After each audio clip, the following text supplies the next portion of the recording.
Throughout the last 13 years of professional League of Legends, there have been thousands of montage-worthy combos, outplays, and 1v9 performances, with this video focusing on 5 of the most impressive times that pro players went absolutely insane on the game's biggest stage. Starting in no particular order with JackeyLove's insane clutch factor during Game 2 of the LPL's 2022 Summer Semifinals in a highly anticipated series between Top Esports and JDG. You see, by the end of the 2022 Summer Split, JDG and Top Esports found themselves placed in the LPL's number 1 and 2 seeds, meaning that since they wouldn't be entering the playoffs until there were just 4 teams remaining, this top of the table matchup felt all but inevitable. And with JDG smashing LNG with a swift 3-0 sweep, while Top Esports narrowly secured a 3-2 victory over EDG, the two regular season titans finally clashed in the following round with the tickets to the LPL finals on the line. But despite it being arguably easier to favor JDG due to their more convincing series scoreline the previous round, during a back and forth Game 1, it would ultimately be Top Esports prevailing in this bout, striking the first blow in this series heading into Game 2. Now, as I'm sure you can recall, throughout the course of 2022, there was a certain lightning charged champion who had been dominating the ADC role throughout a majority of the year across all regions, thanks in part to her high mobility and insane damage output, which when put in the hands of professional players was terrifying to say the least. So, unsurprisingly, when Zeri was locked in by Top Esports and placed into the hands of their notoriously hit or miss ADC JackeyLove, fans knew that this upcoming game would certainly have some exciting plays ahead, as after all, playing passive has never been the name of this world champions game. However, though the team had managed to find a win over JDG in Game 1, this second game would prove much tougher, especially for Top's Zeri, who not only was put behind in the early game by the ever-dominant Lucian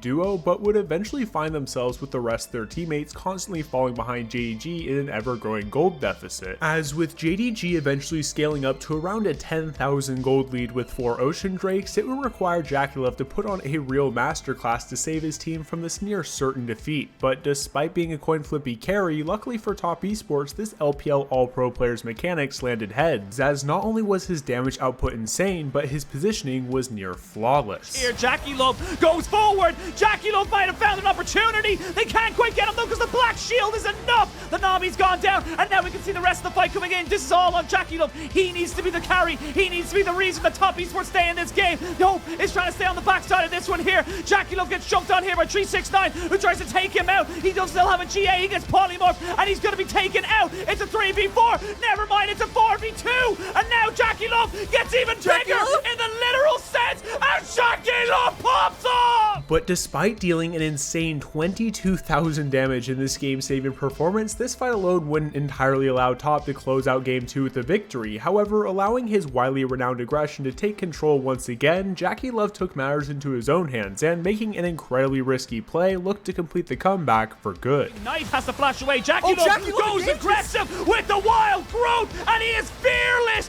JackeyLove again with the pop-off performance, and I think that's it, Lyric. I think Top Esports have finally broken JDG's back. However, while JackeyLove remains a widely known ADC around the world for a variety of reasons, there's perhaps no more famous LPL bot laner in the history of the game than the Vayne god himself, Uzi, who showcased his insane mechanics during a match against IG in the summer of 2014. Now, Uzi and Vayne have become two names practically synonymous with each other over the years, as the Chinese player's steal on the champion was almost unmatched, as he would take this already hard to catch marksman and pilot her to the point in which she became practically untouchable. And despite Vayne not exactly being known as the most popular ADC pick at the professional level, Uzi found a way to make the champ just work, especially in regards to RNG's version of the Protect the President strategy, which the team jokingly nicknamed as Raise the Puppy. But prior to the main team rebranding to their current name of Royal Never Give Up, Uzi was outplaying his opponents on the professional stage under the banner of the team's original name of Royal Club, with arguably his best play coming in during the previously mentioned Week 9 of the LPL's 2014 Summer Split. You see, after being shown up by IG Kids 15-1 Corki in the first game of the series, Uzi was hungry for redemption on his iconic Vayne pick and decided to run the Night Hunter back in hopes of both a better performance as well as trying to end the series in a 1-1 draw. And initially, things started off well for the ADC legend, as by coming across a pair of early kills in the bot lane along with the third pickup from a mid-game Drake fight, Royal Club's puppy was now raised and ready to be unleashed onto the now trailing Invictus Gaming, whose mid laner Zeta got a bit more than he bargained for as an overconfident Engage turned turned into an incredibly impressive play.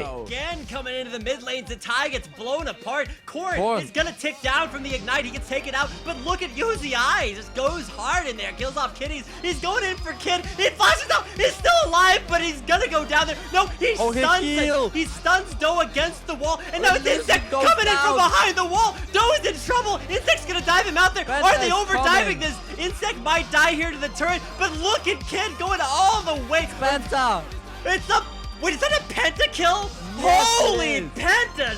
What on earth was that? But while we certainly have some more insane ADC mechanics to cover later on, for a moment let's turn our attention to the mid lane and one of the most stunning international performances of all time, taking place over the course of not just a single play, but instead a whole match during Game 5 of Worlds 2022's incredibly entertaining quarterfinal series between EDG and DRX. You see, if you've watched our previous video on 18 times casters lost control during Pro League matches, you'll recall that even before this best of 5 reached silver scrapes, the previous games had already been an emotional roller coaster to say the least, as despite DRX falling to 0-2 after possibly the most crushing loss in the game's professional history, somehow these scrappy underdogs managed to claw their way back to a 2-2 scoreline against the reigning world champions headed into the decisive Game 5. Now, going into this crucial game, something worth noting is that while this was of course a matchup between Scout and Zeka, this was also a matchup between the reigning World's Finals MVP and the LCK's Player of the Year, and as for the series, both players had already had some real standout moments. So when it came time for this all-deciding Game 5, this clash of carries would be more important than ever, but despite entering the 1v1 backed with some international hardware to his name, the only reading Scout would feel from this year's tournament would come from the knockout punch of Zeka, who absolutely floored him. Very low. Oh, goes in! Wants a solo! Oh, you gotta be kidding me! Scout replays it like that it had Q! And Zeka gets the first blow. The dive on in, wants to find Auto, gets the first stun! Nearly a kill and a Scout! Needs to get the shot! Oh! You gotta be freaking kidding me, Zeka! Zeka finds the stun! R2 isn't gonna land, a flash! It's early from Scout! Zeka waits him out and says, why the hell did you give me Silas again? Oh, not again! Number 4 in a row! Zeka 6-1-2! And with the reverse sweep in sight and nearly half the team's kills on his back, as if 4 solo kills onto Scout wasn't enough, the DRX mid laner still had one more great play in him as he led the charge to seal the deal. Hughes goes ulti back up, 4K health, should be a clean smite. Whoa, it's gone! Yoshik gets the Ocean Soul! DRX don't need a top laner, they got a summoner spell. Viper attack, stays alive, double stun, death will not fall! Zeka will not allow it! Going with the quadra kill in his first ever World Championship! Though while this certainly was an amazing birthday gift of a game to Deft, returning back to DRX's home region of the LCK just a few months prior, fans of the region witnessed what is perhaps the single most impressive combo in League Esports history during the league's 2022 summer split. Now, if you've watched professional play before, or even just played against Lucian in solo queue enough times, it is more than likely that you've heard of the champion's legendary kick combo named after and popularized by the Korean jungler Insect, whose most famous play has now become standard practice by mains of the champion, as by queuing in, placing, then quickly dashing to a ward behind a player and kicking them into the waiting arms of your teammates, Lee Sin's Dragon Rage ultimate can be used incredibly effectively to catch out key targets. And while we've seen many displays of this mechanic heavy combo throughout the years, including similar practices used on other champions, the greatest evolution of this already challenging play has undoubtedly come from the hands of the legendary Korean jungler Canyon during his time in Damwon Kia. You see, during this regular season against the Kwangdong Freaks, Damwon had already claimed victory in Game 1 of this best of 3, even if it had been a little closer than they may have wanted, but during Game 2 they would really be getting their run for their money, as Teddy Sivir managed to rack up kill after kill, pushing the Freaks into a slight lead whilst being incredibly fed himself with 9 of the team's 12 kills and serving as their primary carry. However, as the series underdogs began to use their newly acquired Baron to try and crack open a third inhibitor and really lay the pressure onto Damwon, the team felt confident confident in their protection of this 1v9 Sivir. That is until Canyon's Lucian did this. Last leg, Showmaker can move on over. Quantum Freaks use this as their opportunity to break the last bastion of hope as Canyon diving on forward, manages to get the drive-by onto Teddy. He's down to his GA. They're trying to get him, but the rest of his team are hanging around. Teddy will be taken out. Dumb1 Kira, are they going to win this fight?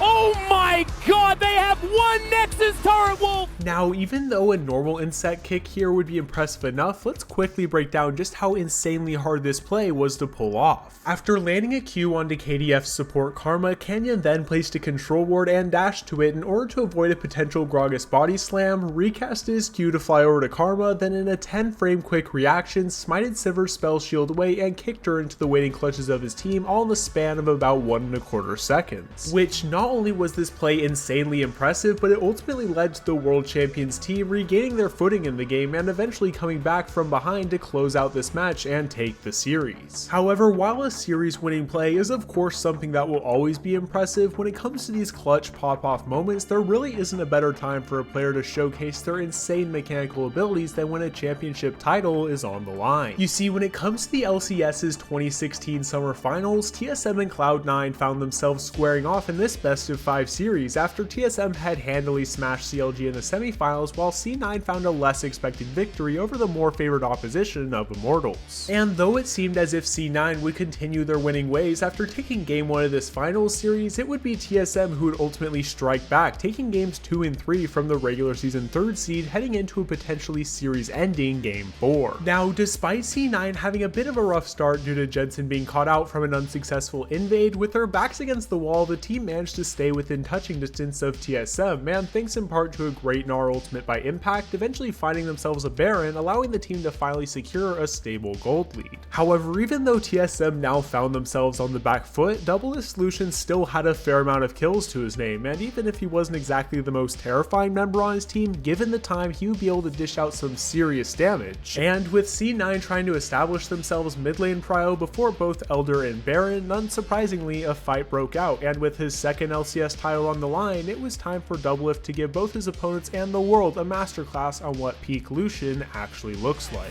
No Guardian Angel for Meteos, whereas TSM still have 2. The Weaver's Wall! Weaver's Wall catches off a couple. Now can they have the follow-up damage? A couple of stuns come in. They've got Bjergsen, and they shut him down with a 1600 damage crit. Can they get double? Low. Meteos, another knockup, trades his life, but it does. Doublelift! Gets the GA. Killing them all. Kills everybody. They've got 3. Impact goes down, and A's for TSM. But though Doublelift's trophy case still holds the record with an impressive 8 LCS titles, if you're looking for some even crazier records and enjoyed this video, you should check out our coverage of some of League's wildest records that may never be broken. This has been Simply Spent with Silver Scrapes. Thanks for watching and take care.